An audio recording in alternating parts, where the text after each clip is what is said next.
Hi everybody, this is Pam with Jesus Junk Journals, and I'm going to get started on the Abundance Journal. And so I thought I would talk about what I'm doing before I did it.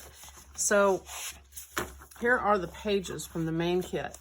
I am going to jelly plate print on the back of them.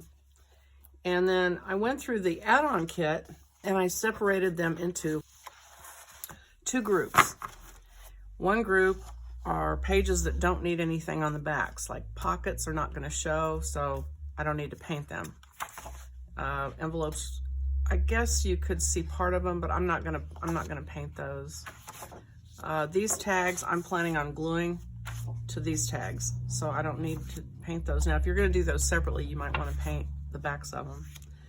This thing doesn't, it's all going to come together. There's nothing exposed when you're done, so you don't need to paint anything. These pockets, again, won't show. The backs won't show. And these cards I'm going to glue to each other. But again, if you were going to do these separately and use them differently, you might want to paint the backs. So those I've left out. I'm not going to deal with those today. So I'll lay these aside. These are larger cards that I want to have something on the backs. I don't really need it where the tabs are and things, so I might try to avoid some parts of this when I paint, but, and I'm going to do all of my pages. And in the past, if you've watched my videos, in the past when I did the jelly plate, I used some bright colors and just kind of let them be the star of the show, so to speak, but I don't, on this one, I'm going to do something different. I'm going to use, we'll see if I can pull it off because it's so tempting to add colors in because it's pretty. But I'm going to try and keep the more muted tones of this journal and just lay down paint on it as a sort of base coat. And the reason is because I want to use these, the Distress Oxide sprays. Now, I don't know about you guys, but these are not my friends. I have not had a good results with these when I just spray them on paper. I don't like the chalky look. Here's kind of the palette of what they look like. They're just kind of blah to me. And I mean, honestly, that may be fine because I mean, you don't need them to scream. But I just have never been very pleased with the way they look. So I watched a few videos, studied up on it.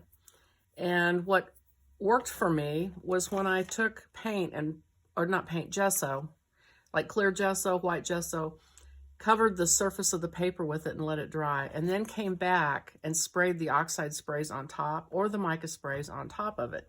So here, I'll show you, is what this, I hope you can see the mica spray shine.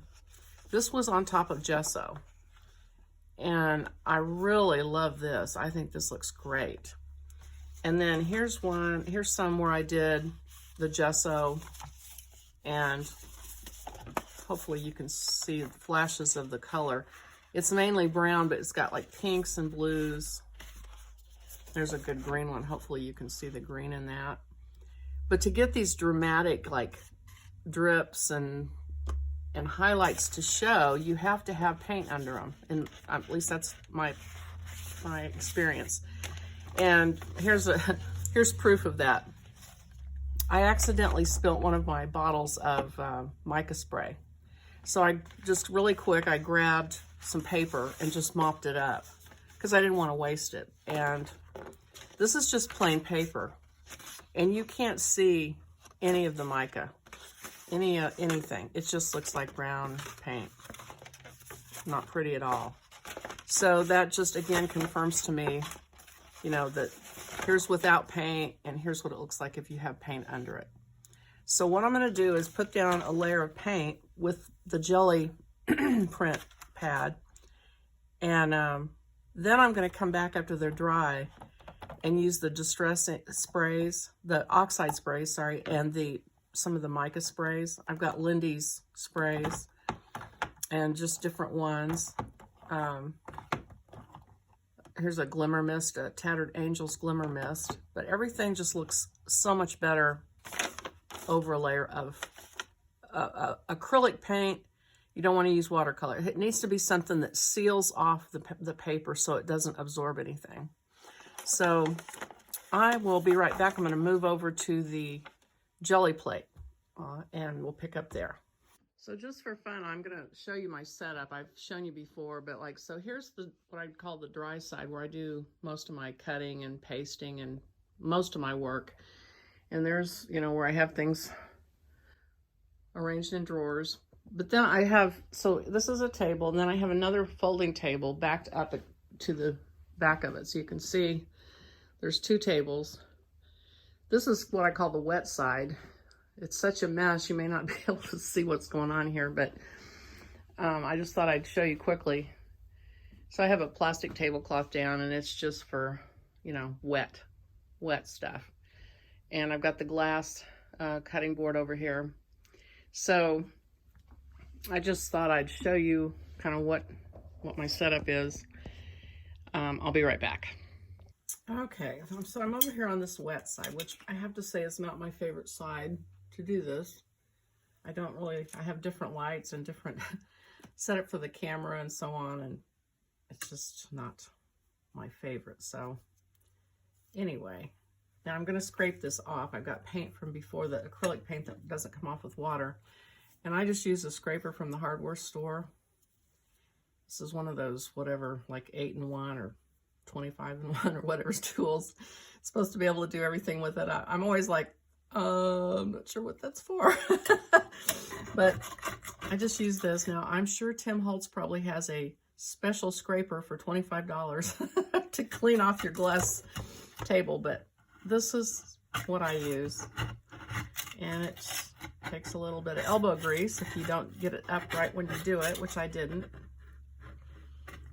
So I'm just going to scrape this off. So I'm going to put my jelly print plate down, and it's got paint on it from the last time. So I'm not sure how that's going to work out, if that's going to come off. I don't know how that'll be. So I'm just experimenting here. And normally, you know, if you've seen me, I use a lot of kind of outrageous colors on here, but today I'm not. I'm going to use white like I always do. And I'm going to look for some kind of neutral colors. So I got these golden. We'll see how those come out. I'm going to stay away from the red, greens, and blues. I got a brown that I might work in. And I've got, you know, I've got expensive ones. These golden ones are, these golden ones are pricey. And then I've got these from the dollar store. So it's kind of a range of, well, these are from, nope, that's red. Better not get that started. That was from Liquitex, raw Umber. The Dollar Tree store. They have, you know, big bottles of paint for $1. So there's that, and the ones from Walmart. Okay, so I'm going to limit myself to that and move these out of the way. One of the things I don't like about this side is the lighting. It's kind of shadowy because the light's over here.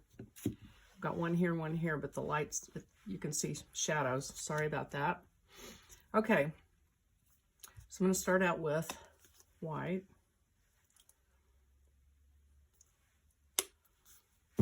And of course I would get some adult proof paint. All right, this is like khaki. And I think I'll try some of this golden yellow ochre.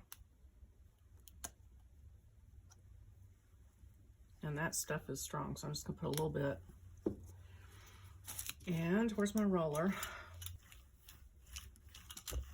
So really the goal of this is just to put a layer of paint down on these pages, so I'm not as concerned about, I think I need a little bit more paint though.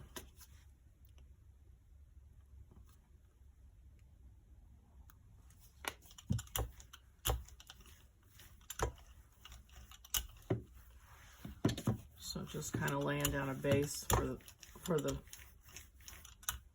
sprays later. I will use some templates though here in just a minute, just because I can. so why not? Okay, so I'm gonna just always make sure you don't have the paint on your fingers when you do this.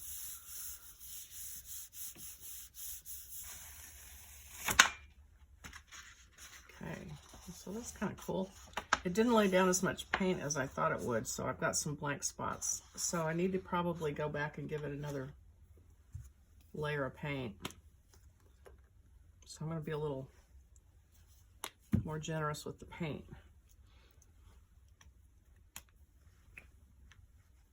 I'm liking the subtleness of it though. If I can just hold on to that. I'm not exactly the queen of subtlety, as you may or may not know. I like things to be exciting.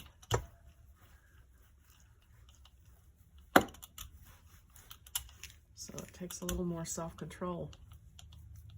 I'm gonna kind of smear this so I don't get any big blobs of color.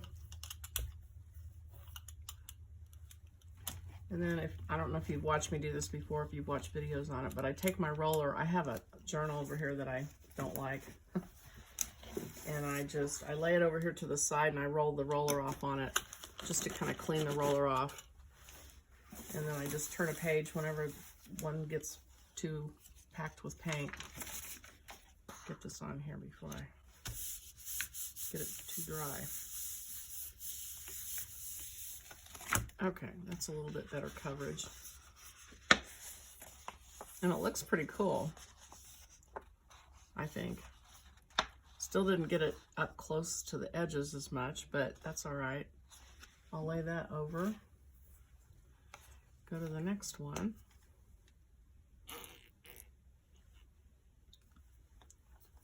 And let's see, let me try some of this paint from the Dollar Tree store. This is deep brown. It's funny, the paint you get from the cheap stores, the names are simple. And then the more expensive the paint gets, the fancier the names get. Nickel Azo Yellow.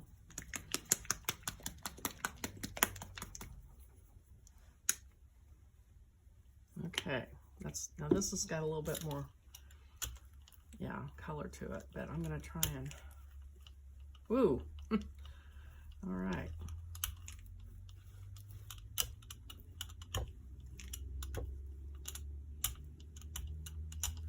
All right, there's more paint on this.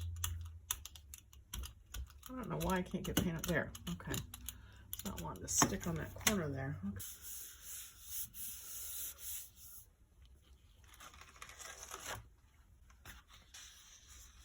Huh. Okay. All right. A little bit more color, a little more exciting. I better calm myself down. Just gonna put a little bit more white on there. And I'm gonna get that bright color again because it's on the bottom. And as you know, when you use a jelly plate, whatever's on the bottom comes up to the top when you print. So I'm gonna put a sheet of this down. This is scooting the plate around. If you see it moving, it's scooting my plate around because it's sitting on that glass.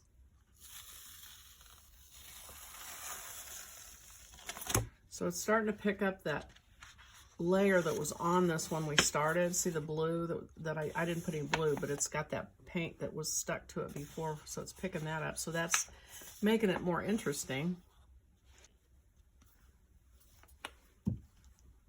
Let's see.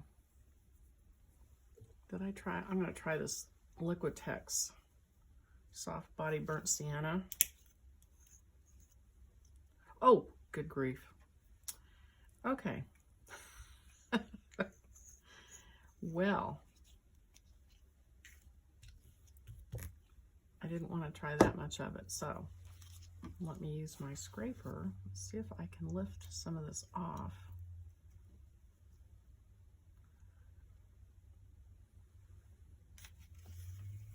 I hate to waste it, but I'll put a little bit over there. I think I'll leave that on there. It might be dark. I can always go over it with some white. Ooh.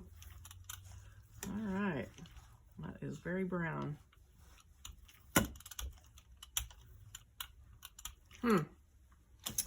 Okay. Well, use it on this. I don't need it on the tab, so I'm going to pull this over so that these get coverage.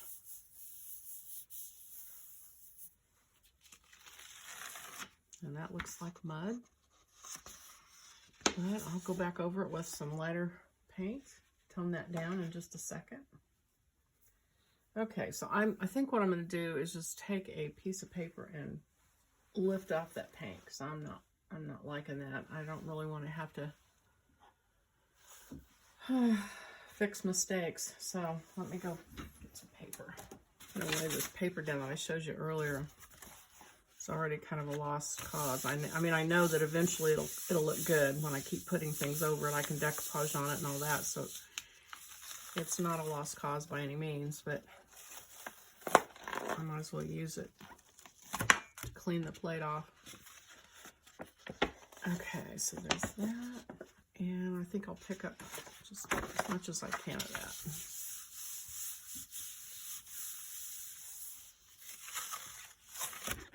There.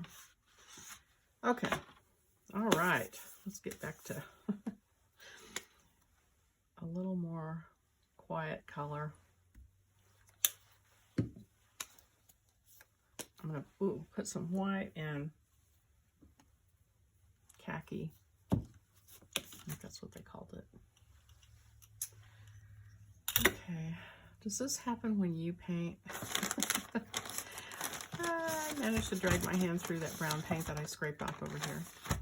Let me turn the page on my journal so that's out of sight. I spend half the time painting and half the time cleaning up and looking for and and things like that. Is that true of you? Please, in the comments, feel free to comment and let me know that please, I hope I'm not the only one. Okay.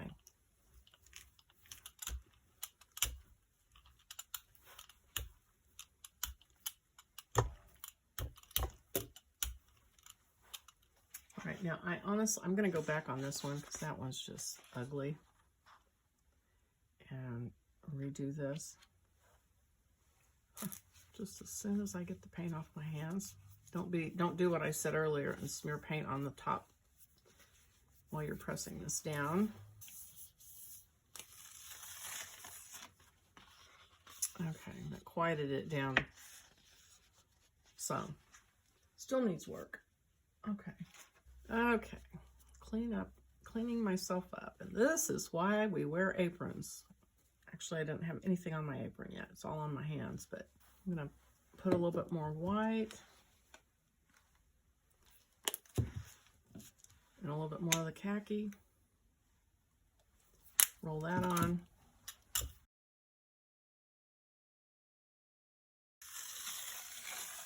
Oh, wow. That is pretty. Okay, I got some, I don't know where that came from. It almost looks like green. And then there's the blue from what was on there to begin with. So I like that. Okay, so I'm going to try the yellow ochre again. Just drops of it. And maybe a little bit of the khaki. I always try to use 3 different colors just to add depth.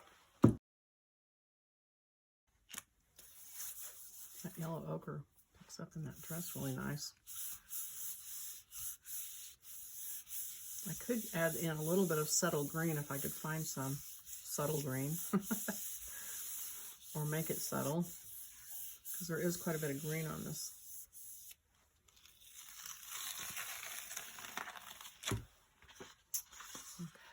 Okay. All right. Continuing to clean that paint off that bottom layer, which I like. It just adds interest. Okay, some more paint. And I'm going to try the chartreuse, I think, in here. See if I can get it to not be crazy. And I'm going to do khaki, I think, with this.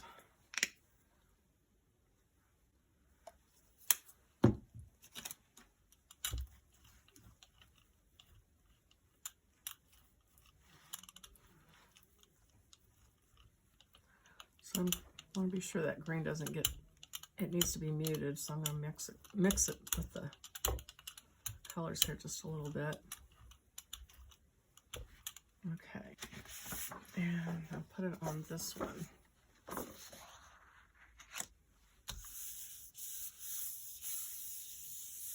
Chartreuse is one of my favorite colors, so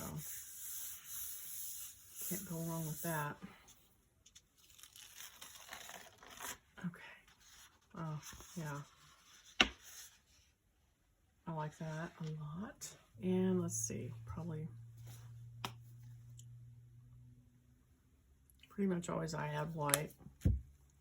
Let's see, what can I get into now? How about this? I'm going to try this crazy azo yellow again. Just a couple of drops, because that was a little crazy. Little went a long way, but it's that golden paint, and that's the thing. What you're paying for is pigment with paint, and so the goldens have a lot more pigment. It costs more to make. That's why they cost more to buy. So it doesn't take as much. So yes, it's more expensive, but it doesn't take a whole lot to have an impact.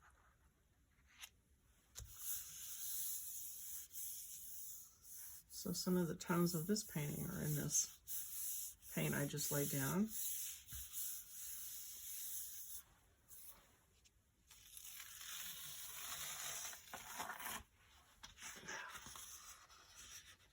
Okay.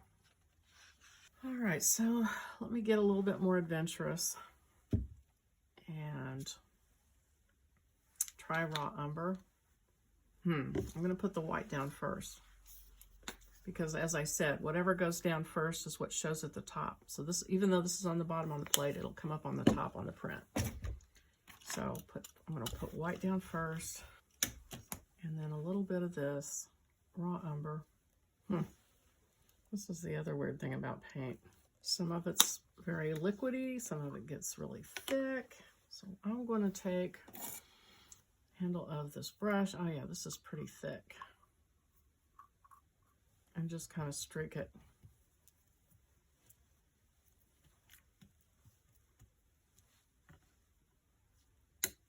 On there.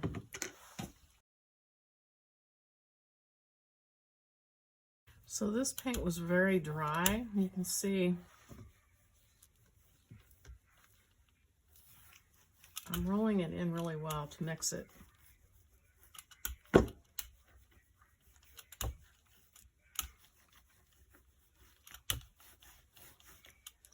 And I think I'm going to add a little bit more white maybe. This white is pretty watery. It's apple barrel. It's from Walmart, so it's pretty wet. Not a whole lot of pigment. So that'll help to adhere it to the paper.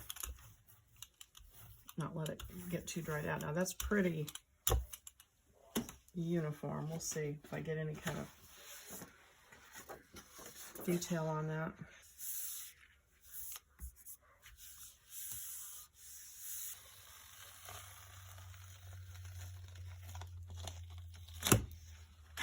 Okay, well that's kind of interesting. So underneath it all, where the you know, it kept the detail of the brown and also picked up some of the blue from the back. That's really pretty. I think I'll try some more chartreuse. And ooh, let me try this yellow ochre. Oh gosh. Yeah. Okay.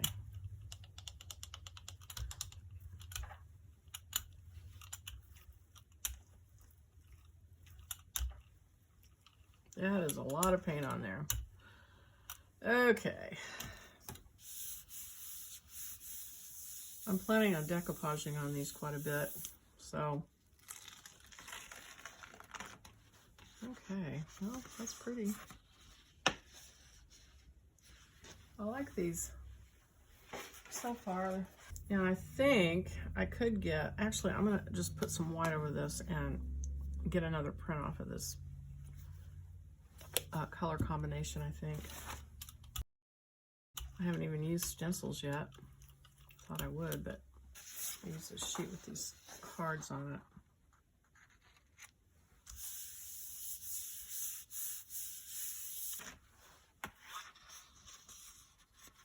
Okay, still quite a bit of paint on the plate. I'm going to add khaki and, oh, let's see. I think the yellow ochre again, only hopefully a dot. And all right, the quilt page.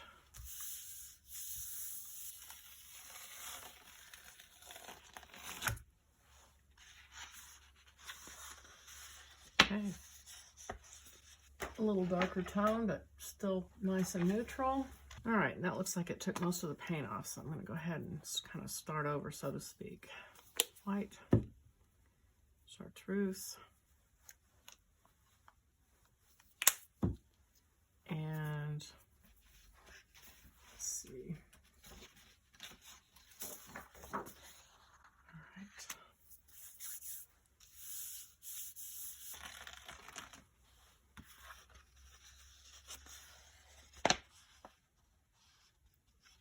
Just keep moving along.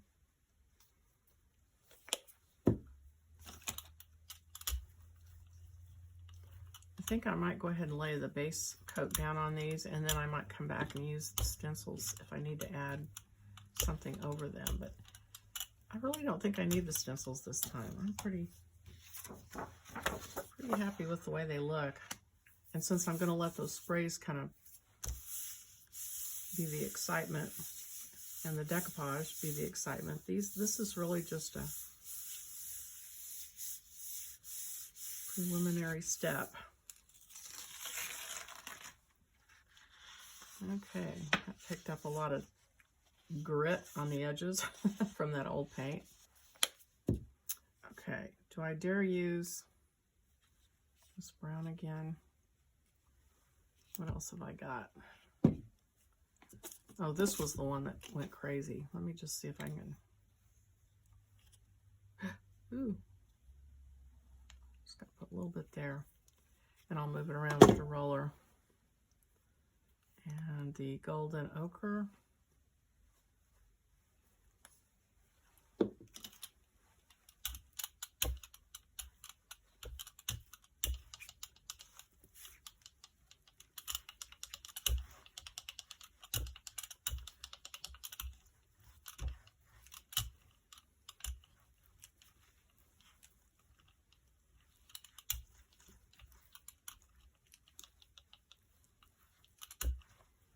Okay.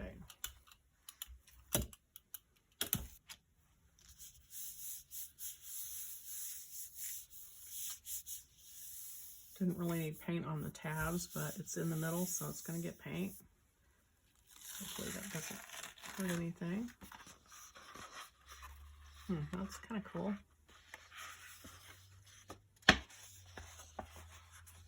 One of the problems when you do this is having the room to put the wet sheets of paper, and I'd have to say I have the baking rack I've shown on a video a long time ago, and I'll try to remember to show it here in a little bit. But it's a commercial baking rack, and you take the baking sheets out, and they're great big giant cookie sheets, and you can put all your pieces and parts on it to dry. And it's also nice if you have a bunch of different journals going on at the same time. You can have a baking sheet for each one, kind of compartmentalize it, keep track of it, and it doesn't take up very much room, you know, overall, other than just the footprint of the actual baking rack. And so when you're doing this kind of work, it really does come in handy. Let's see. Khaki.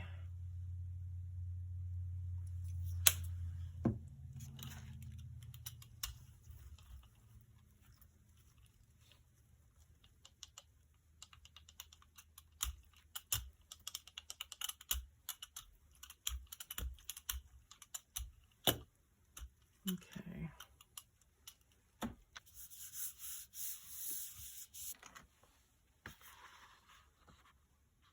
there's a texture to this because there's so much paint on the plate. I don't know if you can see it, but the paint has actually left ripples. And that's, I think it's a good thing because I think it's going to grab the spray and cause patterning, hopefully. Hopefully it works for good and not evil. And I've got so much paint on there, I'm going to go ahead and just do this one too while I'm at it. The slide doesn't need it, just this card needs it. And I mean, it doesn't hurt the ticket, so I'll go ahead and use it on there. So that's a ghost print off of there. White again. I'm going to need another bottle of white before too long. Okay.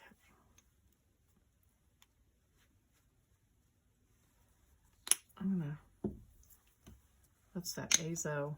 I don't know if I'm pronouncing that right, but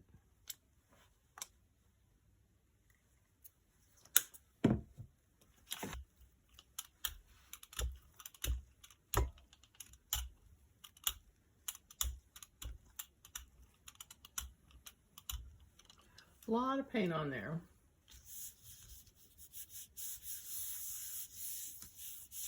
And again, I'm getting the ripples because I put so much paint on.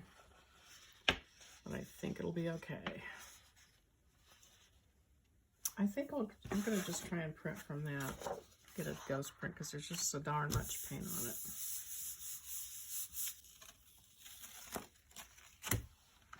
Yep, that pretty much covered it, so that's good.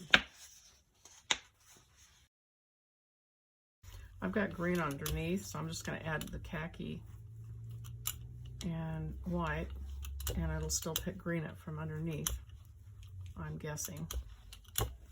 And these are pockets, so I don't need those painted. I need these painted. And since I don't want to run off the edge, I'm going to just print this part.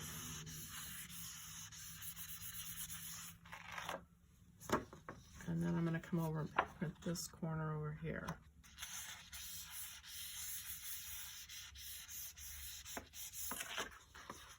So that I have complete paint coverage on those two pieces. Okay, so I just have one more sheet to do, and that's this one. And so I'm going to just lay down a little bit more white, I think. Actually, I think I will put, no, I'm going to put a little bit more tone in this. And the cards are the primary ones that I don't really want to break in the coverage, so I'm going to do those. Make sure they get good coverage, and then I can deal with these little bits later. Okay. And actually, I might just be able to pick up paint here enough to, or not.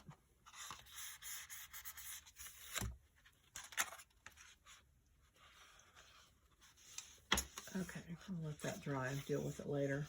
Okay, so that is the end of the Gelli plate printing for today. A little bit different from what I've done in the past.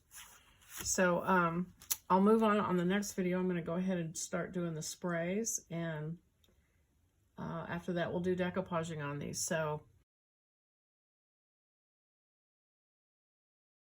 well, I forgot that I told you I'd show you my baker's rack. So here is the baker's rack.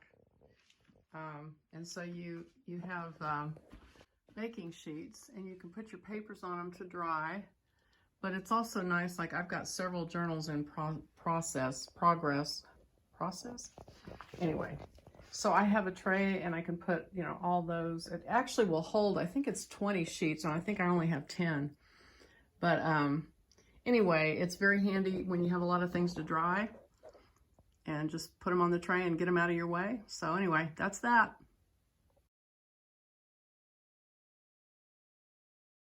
I hope you liked it. If you did, please click the like button and think about subscribing, and we'll move on with this Abundance Journal. See you next time. Bye-bye.